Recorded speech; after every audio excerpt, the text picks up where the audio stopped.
తాకట్లో ఉన్న మీ బంగారాన్ని విడిపించి ఆ రోజు ఆన్లైన్ రేటుకి కొంటాం. Sharma gold company. నమస్తే ఉమా దేవరకొండ గారు. నమస్తే అమ్మా. మకర రాశిలో పుట్టిన మగవారి కనుక మనం చూసుకుంటే జాతకరీత్యా ఏ విధంగా ఉంటుంది అంటారు? ఎస్పెషల్లీ వాళ్ళ గుణగణాలు ఏ విధంగా ఉంటాయి?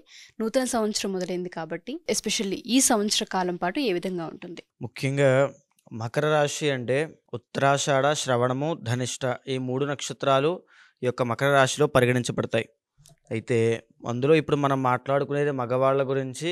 సో వాళ్ళ క్యారెక్టరిస్టిక్స్ ఎలా ఉంటాయి, లేకపోతే ఎలాంటి విషయాల్లో జాగ్రత్త తీసుకోవాలి, రాబోయేటువంటి సంవత్సరంలో ఎలా ఉండబోతోంది అని. మకర రాశి వాళ్ళకి జనరల్గా ఆధిపత్యం వహించేది శని భగవానుడు. సో శని అనగానే ముఖ్యంగా గుర్తొచ్చేది డిసిప్లిన్, డిటర్మినేషన్, డెడికేషన్, తర్వాత ఇండిపెండెంట్గా ఎదగడము, ఇండివిజువల్గా వాళ్ళ సామ్రాజ్యాన్ని వాళ్ళు సృష్టించుకోవాలి అనుకోవడము, లేకపోతే ప్రపంచానికి ఒక కాంపిటీషన్గా ఉంచుకోవాలి అనుకోవడము, ఒక పోరాట స్ఫూర్తితో పనిచేయడం, ఇవన్నీ కూడా మకర రాశిలో జన్మించిన ఎవరికైనా, ఇద్దరు స్త్రీ అయినా పురుషుడైనా, అంటే ఆడవాళ్ళకి మగవాళ్ళకి కూడా ఇదే రకమైనటువంటి పరిస్థితి ఉంటుంది, స్వభావము. ఇందులో ముఖ్యంగా ఈ మకర రాశిలో జన్మించిన వాళ్ళకి సెకండ్ హౌస్ ఓనర్ కూడా కుంభం అవుతుంది కాబట్టి శని మాత్రం ఆధిపత్యం వహిస్తుంటాడు. కాబట్టి విద్య విషయంలో ఆటంకాలు వచ్చే అవకాశాలు ఎక్కువ శాతం ఉంటాయి మగవాళ్ళకి.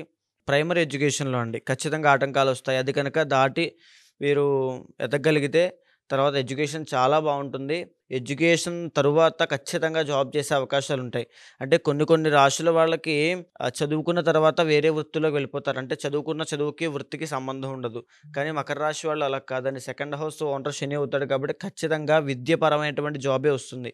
విద్యకు తగినటువంటి జాబే ఖచ్చితంగా వస్తుంది. ఇక థర్డ్ అండ్ 12th లార్డ్ గురుడు అవుతాడు కాబట్టి జాగ్రత్తగా ఉండాల్సింది ఏంటంటే మకర రాశి వాళ్ళ దగ్గర డబ్బులు నిలబడవు. ఎప్పుడూ విపరీతమైన ఖర్చులు అవుతూ ఉంటాయి. మీరు చూడండి, ఒక వ్యక్తి ఉంటాడు, బాగా చిన్నప్పటి నుంచి కష్టపడతాడు, బాగా ఏదో ఒక 30-40 వేలు జాబ్ సంపాదిస్తాడు. జాబ్ సంపాదించిన తర్వాత ఒక పెద్ద ఇల్లు కట్టాలని కోరికతో ఒక లోన్ పెడతాడు. ఆ 40,000లో 30,000 లోన్కి వెళ్ళిపోతాయి. ఆ 10,000తో గడుపుతూ ఉంటాడు. అలా ఏంటంటే జీవితంలో ఒక పెద్దది కావాలి అని కోరుకుని దానికోసమే జీవితాంతము కష్టపడేటువంటి తత్వము మకర రాశి వాళ్ళకు ఉంటుంది. చాయిస్ తీసుకోరండి, అంటే షార్ట్ కట్లు వెతుక్కోరు, కష్టపడుతూనే ఉంటారు. వీళ్ళు తలుచుకుంటే ఈజీ మనీ అట్రాక్ట్ చేసే ఆ గుణాలు, ఆ తెలివితేటలు వీళ్ళకు ఉంటాయి. కానీ వీళ్ళు ఆ దారిని ఎంచుకోరు. కష్టపడాలి, నా కష్టానికి తగిన ప్రతిఫలాన్ని అనుభవించాలి తప్ప నాకు వేరేది అవసరం లేదని అనేటువంటి ఆలోచనతోనే ఉంటారు. అదేవిధంగా 4th లార్డ్ కుజుడు అవుతాడు కాబట్టి బ్రహ్మాండమైనటువంటి గృహయోగము, స్థలాలు కొనేటువంటి యోగం ఉంటుంది. సో అంటే జాతకంలో ఒకవేళ ఇంటర్నల్ జాతకంలో వీళ్ళకి శని బాగున్నాడు అనుకోండి, అద్భుతమైనటువంటి యోగం పడుతుంది. శని బాగాలేదనుకోండి, కాస్త సెల్ఫ్ కాన్ఫిడెన్స్ తక్కువ ఉండడము, చిన్నప్పటి నుంచి గ్రోత్ అనేది చాలా తక్కువ ఉండడం అనేటువంటి విషయాలు కాస్త ఇబ్బంది పడతారు. అదేవిధంగా 5th అండ్ 10th లార్డ్ శుక్రుడు అవుతాడు కాబట్టి వీళ్ళకి మగవాళ్ళ కనుక ఆడ సంతానం కలిగింది అంటే, ఎస్పెషల్లీ ఆడ సంతానం పుట్టిన తర్వాత వీళ్ళకి అదృష్టం పడుతుంది. వీళ్ళ జీవితంలో గ్రోత్ అండి, ఒక రాజయోగం పడుతుంది. అదేవిధంగా వీళ్ళు కనుక అదర్ దాన్ జాబ్ అండి, జాబ్ కాకుండా ఒక ఇంటీరియర్ డిజైనింగ్స్లో పనిచేసిన, ఒక ఆర్ట్ డిజైనింగ్స్లో పనిచేసిన, లేకపోతే క్రియేటివ్ ఫీల్డ్స్ అండి, అంటే సినిమాటిక్ ఫీల్డ్లో కానీ, ఆ సినిమా ఫీల్డ్లో ఎనీ క్రాఫ్ట్ ఏదైనా పర్వాలేదు. ఎందుకంటే వీళ్ళకి చాలా డిటర్మినేషన్ ఉంటుంది, చాలా హార్డ్ వర్కింగ్ పీపుల్ కాబట్టి ఎనీ క్రాఫ్ట్ అయినా పర్వాలేదు. సినిమాటిక్ ఫీల్డ్లో అవ్వచ్చు, లేకపోతే ఆడవాళ్ళకి సంబంధించిన బట్టల వ్యాపారము, ఆడవాళ్ళకి సంబంధించిన కాస్మెటిక్స్, బ్యూటీ ప్రొడక్ట్స్. తరువాత చెప్పాలంటే శుక్రుడు ఆధిపత్యం వహిస్తాడు కాబట్టి పరుపుల బిజినెస్, ఫర్నిచర్స్, చెక్క వ్యాపారము, అంటే మనకి వుడ్ బిజినెస్, తరువాత లగ్జరీ కార్స్, లగ్జరీ బైక్స్ సంబంధించినటువంటి బిజినెస్లు, hotels and restaurants and shopping malls, పెద్దవన్నీ కూడా, అంటే హ్యూజ్గా వీళ్ళు ఎదగగలిగే అవకాశాలు చాలా ఉంటాయి. వీళ్ళ బిజినెస్ మైండ్ సెట్ కూడా చాలా బాగుంటుంది. కానీ ఇక్కడ చూసుకోవాల్సింది ఏంటి అని అంటే 7th హౌస్ ఓనర్ ఇక్కడ ఒరిజినల్ 7th హౌస్ కర్కాటకం అవుతుంది కాబట్టి పెళ్లి తర్వాత వీళ్ళకి చాలా వరకు కలిసి వస్తుందని చెప్పొచ్చండి. పెళ్లి వీళ్ళ జీవితంలో చాలా మంచి చేస్తుంది, సంతానము వీళ్ళ జీవితంలో చాలా మంచి చేస్తుంది. అంటే ఇంటర్నల్ జాతకంలో ఏమైనా దోషాలు ఉంటే ఖచ్చితంగా ఇబ్బంది పడతారండి, ఖచ్చితంగా ఇబ్బంది పడతారనుకోండి. ఇప్పుడు నేను చెప్పేటువంటిది బ్లూ ప్రింట్ అండి. ఈ బ్లూ ప్రింట్ ఆధారంగా, అంటే దీనికి పైన జరగచ్చు, దీనికి కింద జరగచ్చు. ఎందుకంటే ఇది జ్యోతిష్ శాస్త్రపరంగా మకర రాశి వాళ్ళ యొక్క గుణగణాలు ఎలా ఉంటాయి అని చెప్పి జ్యోతిష్ శాస్త్రం కొన్ని ఇస్తుంది. సో దాని ఆధారంగా నేను చెప్తున్నాను. సో ఏంటంటే పెళ్లి మీ జీవితంలో అద్భుతమైన మలుపునిస్తుంది. మెంటల్ సపోర్టర్ వచ్చేటువంటి స్పౌసెస్ వచ్చే అవకాశాలు చాలా ఎక్కువ ఉంటాయి. ఆడ సంతానం కలిగింది అంటే, ఎస్పెషల్లీ ఏ రోహిణి నక్షత్రంలోనో మీకు ఆడ సంతానం కలిగిందంటే చాలా అద్భుతము, మీరు చాలా అదృష్టం చేసుకున్నట్టు, మీకు ఎక్కడో పూర్వజన్మలో పుణ్యం ఉన్నట్టే. అదేవిధంగా జాగ్రత్తగా ఉండాల్సిన అంశం 6th లార్డ్ బుధుడు అవుతాడు కాబట్టి ఇక్కడ మిథునం అవుతుంది కాబట్టి మీ చుట్టాల్లోనో మీ చుట్టూ ఉండేటువంటి పరివారంలోన మీకు శత్రువులు చాలామంది ఉంటారు. మిమ్మల్ని తొక్కాలి అనుకునేవాళ్ళు చాలామంది ఉంటారు. మిమ్మల్ని చూసి ఏడిచేవాళ్ళు చాలామంది ఉంటారు. అయితే ఇంకా జాగ్రత్తగా ఉండాల్సింది కాస్త కోపం తగ్గించుకోవాలి. న్యూరో రిలేటెడ్ ప్రాబ్లమ్స్‌తో ఇబ్బంది పడే అవకాశాలు కనిపిస్తున్నాయి. ఈఎన్‌టీ ప్రాబ్లమ్స్ అంటే ఫేస్‌కి సంబంధించిన ఇబ్బందులు, న్యూరో ప్రాబ్లమ్స్, తరువాతొచ్చేసి ఈ స్కిన్ రిలేటెడ్ ఇష్యూస్ ఇవన్నీ ఫేస్ చేసే అవకాశాలుంటాయి. చేతులు ఎక్కడైనా ఇబ్బంది పడడము అంటే చిన్న చిన్న ఇంజ్యూరీస్ అవ్వడం చేతులకి, ఇవన్నీ అయ్యే అవకాశాలు ఎక్కువ కనబడుతున్నాయి. చాలా జాగ్రత్తగా ఉండాలి. సో, ఒరిజినల్ ఎయిత్ లార్డ్ సింహం అవుతుంది. సో, అక్కడ రవి ఆధిపత్యం వహిస్తుంటాడు కాబట్టి తండ్రి ఆరోగ్యం చాలా జాగ్రత్తగా చూసుకోవాలండి. ఎందుకంటే ఎయిత్ హౌస్ ఓనర్ రవి అవుతున్నాడు కాబట్టి తండ్రి నుంచి ఎఫెక్ట్ అయ్యేటువంటి అవకాశాలుంటాయి. లేదా వీళ్ళ వల్ల తండ్రి ఎఫెక్ట్ అయ్యే అవకాశాలు చాలా ఎక్కువుంటాయి. సో, తండ్రి ఒక కీలకమైన కీ రోల్ ప్లే చేస్తూ ఉంటారు కాబట్టి మకర రాశి వాళ్ళు ఖచ్చితంగా తండ్రిని చాలా జాగ్రత్తగా చూసుకోవాలి. అదేవిధంగా నైన్త్ లార్డ్ అయినటువంటి బుధుడు వీళ్ళకి ఇందాక నేను చెప్పినట్టుగా ఒక ఉద్యోగము, ఒక విద్య, తర్వాత వ్యాపారంలో ఇందాక నుంచి కాస్మెటిక్స్ ఇవన్నీ ఉన్నాయి కదండీ! అంటే 2, 3 రకాలుగా సంపాదించే తెలివితేటలు అపారంగా ఉంటాయి వీళ్ళకి. సో, ఇంకా చెప్పాలి అంటే డీప్‌గా ఇల్లీగల్ బిజినెస్‌లు, బ్లాక్ మనీ కూడా ఎక్కడ ఎవరి దగ్గర ఎక్కువ ఉంటుందనంటే ఈ మకర రాశి వాళ్ళ దగ్గర ఎక్కువ ఉంటుంది. వాళ్ళకి ఆ తెలివితేటలు ఉంటాయి. కానీ చాలామంది అంటే ఒక 60-70% పీపుల్ మకర రాశి వాళ్ళు ఆ దారిని ఎంచుకోరు.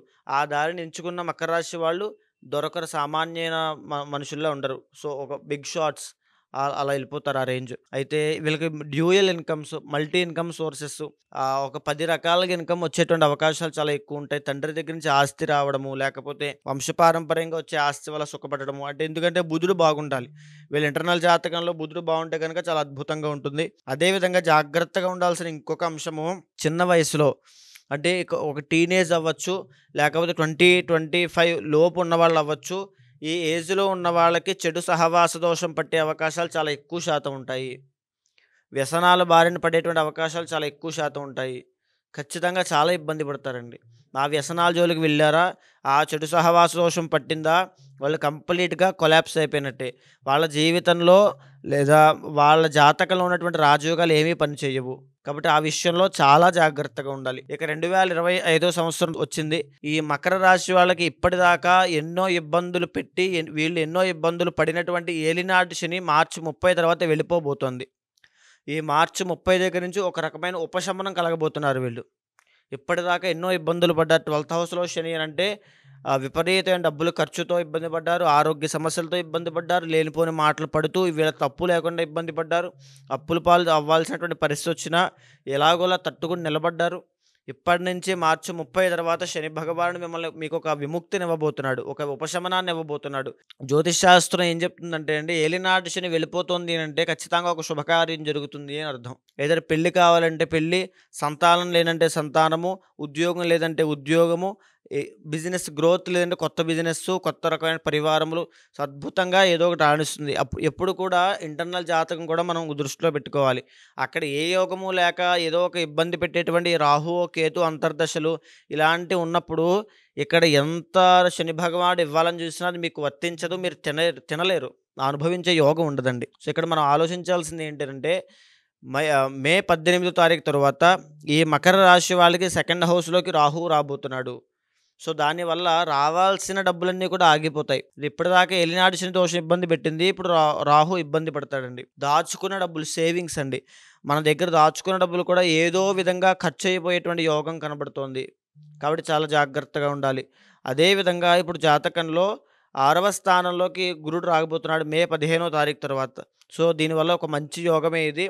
రాహు బాలేదు కాబట్టి చండీ హోమం చేయించాలి. ఈ మకర రాశి వాళ్ళు ఖచ్చితంగా 2025 సంవత్సరంలో చండీ హోమం చేయిస్తే వాళ్ళకి అద్భుతమైన రాజయోగం పడుతుంది. ఓకే. అండ్ ఇంకొకటి డబ్బులు విపరీతంగా ఖర్చు అవ్వకుండా ఉండడము, అనవసరమైన వృధా ఖర్చులు అవ్వకుండా ఉండడము, దాచుకున్న డబ్బులు కాస్త అలాగా మీ దగ్గర ఉండడము, ఆర్థిక సమస్యలకు ఇబ్బంది పడకుండా ఉండాలన్నా మీరు చండీ హోమమే చేయాలి. ఖచ్చితంగా మకర రాశి వాళ్ళు చండీ హోమం చేయండి. అద్భుతమైన రిజల్ట్స్ చూస్తారు. డెఫినెట్గా అండి. ఎవరైతే మకర రాశిలో పుట్టిన మగవారు మా ఈ వీడియో చూస్తూ ఉంటుంటారో, సో మొన్నటి వరకు ఏలినాటి శని ప్రభావం వల్ల చాలా ఇబ్బందులు చవి చూస్తుంటుంటారు. సో వాళ్ళందరికీ కూడా ఏదైతే శని ప్రభావం ఉందో అది తొలగిపోయి ఇప్పుడు ఏదైతే ముందు ముందు రాబోతున్న రోజులు కలిసి వచ్చే అంశాలు చాలా ఎక్కువగా ఉన్నాయని చెప్తున్నారు. అది వివాహమైన, ఆర్థిక సమస్యలైనా, సంతాన విషయమైనా, ఆరోగ్యమైనా. సో ఏ రోజులలో ఏ పనులు చేయాలి, ఏ విషయాలలో డెసిషన్స్ ఏ విధంగా తీసుకోవాలి, కలిసి వచ్చే అంశాలేంటి, జాతకరీత్యా ఏ విధంగా ఉండబోతుంది, ఏ బిజినెస్ చేస్తే మంచిది, వివాహానికి సంబంధించి ఎటువంటి డెసిషన్స్ తీసుకోవాలన్న వాటిపైన అంతర్గత జాతకం పైన డిపెండ్ అయి ఉంటుంది. కాబట్టి ఎవరైనా సరే ఉమాదేవరకొండ గారిని కలిసి జాతకం చూపించుకోవాలి అనుకున్నా, లేదా చండీ హోమం చేయించుకుంటే రాహు ప్రభావం ఉండదు అని చెప్తున్నారు. అలా చండీ హోమాన్ని మీరు చేయించుకోవాలి అనుకున్నా కింద స్క్రోల్ అవుతున్న కాంటాక్ట్ నెంబర్ని కాంటాక్ట్ చేయొచ్చు. థ్యాంక్ యూ ఉమా గారు. థ్యాంక్ యూ అమ్మా.